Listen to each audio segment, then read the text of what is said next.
Gentlemen, let's broaden our minds.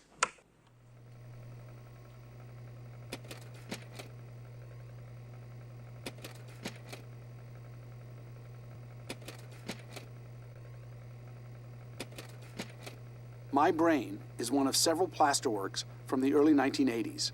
Sabine Breitwieser. With the plasterworks, Genzken surprises us with a radically different approach. While she was delegating a part of the production of her earlier sculptures to technicians and craftsmen, she suddenly started to create small-scale sculptures just using her two hands. This was an examination of herself, as we can read from the titles of these plasterworks. Some of these works refer directly to a self-portrait, as she calls them, or even to my brain, to pick another title. And this is an exemplary work, My Brain, because it's made out of plaster, but with the sweepings of her studio floor. This is the first instance in which Genzken creates an ensemble of assemblages. Curator Laura Hauptmann. Fuck the Bauhaus, New Buildings for New York, was the first possibility that Genzken had to make a commission in New York City that would be shown in New York City. Genzken lived in downtown New York near Wall Street and gathered materials from the streets, everything from the orange caution netting that surrounds construction sites to bits of plastic that one can buy at Home Depot. You know, a building is a building, but it also sits on a street, and this is something that Isa Genzken completely understands. So Fuck the Bauhaus, as a group of objects, as an installation, brings the viewer into the streets of New York via the objects that the artist found there. Although they may seem makeshift, these structures still convey Genzken's interest in and understanding of architectural form. Therein lies the partial explanation for the crazy title, which sends up the great contribution specifically of German architecture to modernism and American modern architecture, and also, in a way, gives a backhanded homage to it. These works reward close looking. In Fuck the Bauhaus number 2, at the very top, is a tiny silver chain, the kind of thing that you would see hanging from a single light bulb in an unrenovated loft.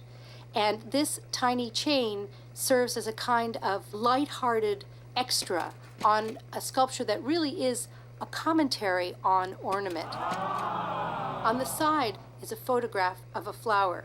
Genzken has said in the past that one of the things that the Bauhaus ignored was the flower, the notion of the ornament. Isa Genzken was in New York City on September 11, 2001.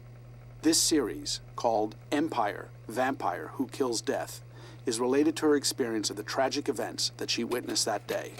Curator Laura Hauptmann.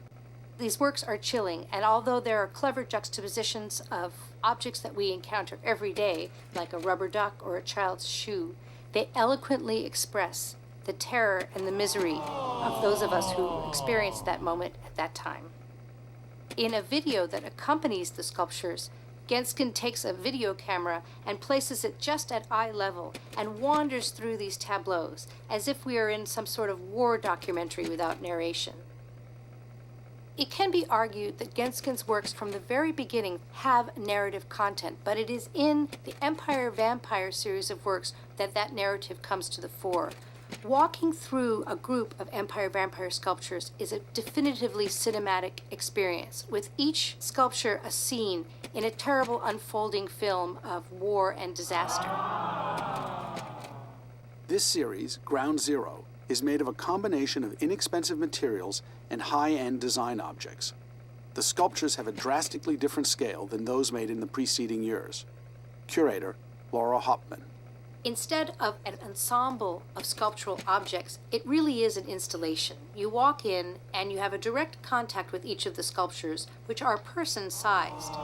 The theme is New York City and refers to the tragedy of September 11th.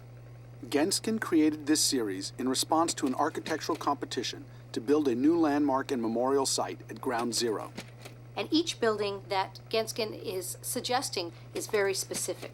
There's a parking garage, there is a church, there is a fashion store, and most interestingly, at least for me, there is a disco. So in other words, what Genzken is suggesting for the Ground Zero site is a place for the kind of enjoyment that she directly connects with New York City, that is song, dance, fashion, and joie de vivre. There's a lucidity and organization in the objects that have been gathered from daily life, a clarity of narrative, a lightness, in fact, a way of translating the present that is unique to Genzken's vision, but also very much about us, about what we experience in the streets of New York and in Berlin.